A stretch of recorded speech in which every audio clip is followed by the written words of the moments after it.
Ito yung dalawa na nakikitang sobrang naaapektuhan na at nawawala na sa mapa ngayon ng Lakers. Hindi na rin nabibigyan ng tamang playing time at rotation sa bench nila. Ang Lakers ngayon pumasok sa second seed ng Western after ng 4-win streak ng mga to at kamuntik-muntik pa silang masulot nitong Utah Jazz. Inabot pa ng injury ngayon itong si DeAndre Ayton. Mabuti na nga lang merong Jackson Hayes na naging suporta sa center position at backup center na si Maxi Kleber. Ganyan talaga rin kaimportante na magkaroon ng solid at consistent na backup center ngayon ang Lakers. Katulad na sa nangyari, di ba? Na biglang inabot ng injury itong si Ayton. And sa report na hindi nga raw yan makakapaglaro kontra sa LA Clippers dahil nga sa knee contusion na nakakuha niya. Kaya nakikita na possible gumamit muna ang Lakers pansamantala ng bagong rotation o ibalik ang small ball lineup nila habang walang Ayton.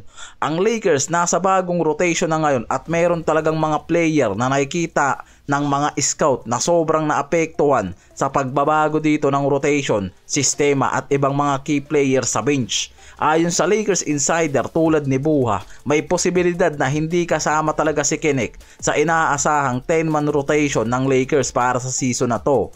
Ang pinakarason lang dyan, may ibang players nga raw talaga na mas priority gamitin ng Lakers sa rotation nila at kung ilalagay kasi nila si Dalton Kinnick sa 10th man ngayon, mawawala naman ng spot ang backup center na mas kailangan nila ngayong regular game. Si Dalton Kinnick nagkaroon ng ups and down, bumagsak ang minutes niyan sa ilang parte ng games nila ngayong season. May mga pagkakataon na nakakapag-perform siya ng maayos, lalo na sa mga laro na wala yung ibang role player at nasa injury concern. Pero ang problema, hindi kasi nakikita yung consistency sa laro nitong si Kinnick, lalo na yung impact nito sa depensa. Si Bando nagkaroon ng major setbacks, may mga report na may fluid build-up siya, lalo na sa kaliwang tuhod habang nagre-rehabilitate mula sa operasyon sa parehong paa niya. Ayon sa report, magiging matagal ang rehab dahil sa complex na injury. Sinama na dyan yung posibilidad ng Lisfranc injury sa paa niya.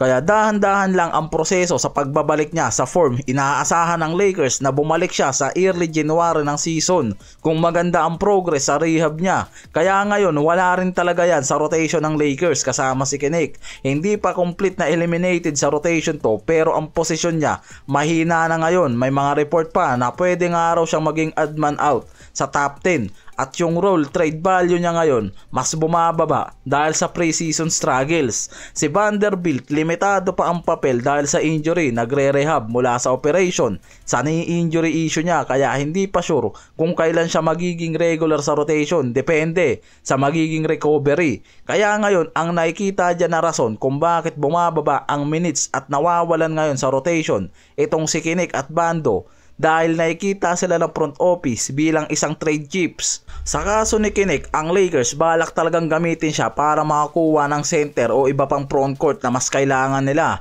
Lalo na dahil may pagkakataon silang i-trade siya kasama ang draft picks para mapabuti ang roster upgrade. Sa kaso ni Bando, may mga analyst na nagsasabi na may plano talaga sila na gamitin ang kontrata niya sa trade pero parang magiging mahalaga sa ibang teams to. Kailangang isama rin ang first round pick dahil sa kung paano tinitignan siya bilang isang role player. Si Ayton na injury sa first half sa laban nila kontra Utah Jazz. Itong si Maxi Kleber ang ginamit ni Redick bilang backup center na pumalit kay Ayton at hindi nila inaasahan na mapupunan nitong si Maxi Kleber ang role nitong si Ayton. Kaya sobrang importante raw nga raw sa Lakers na mayroon silang backup center sa lineup, lalo na pagdating sa mga crucial game at di kitang point differential sa laban katulad dito sa Utah Jazz na nangyari.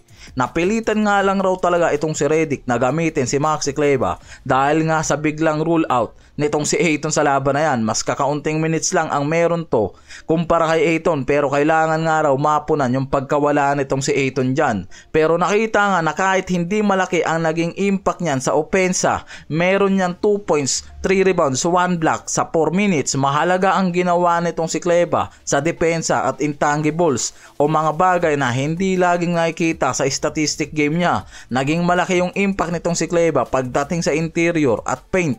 Nakita ng ilang analyst sa oras nga raw na nasa paint itong si Maxi Kleber, nakokontrol nito yung depensa at nagiging mas maayos yung rotation nila dyan. Kaya nakikita na naging mahalaga ang minutes ni Kleba sa panalo nila kontra dito sa Utah Jazz at nagtuloy ang win streak nila. Kahit maliit ang numbers sa statline ni Kleba, ginampanan niya ang mas maliit na role, pero nakikita na sobrang critical, lalo na si Ayton yung pinalitan niya sa interior. Mula sa pag-rotate, depensa, contest sa tira, pag-sustain ng rhythm, at nakikita na sobrang naging effective itong si Kleba bilang backup center ngayon.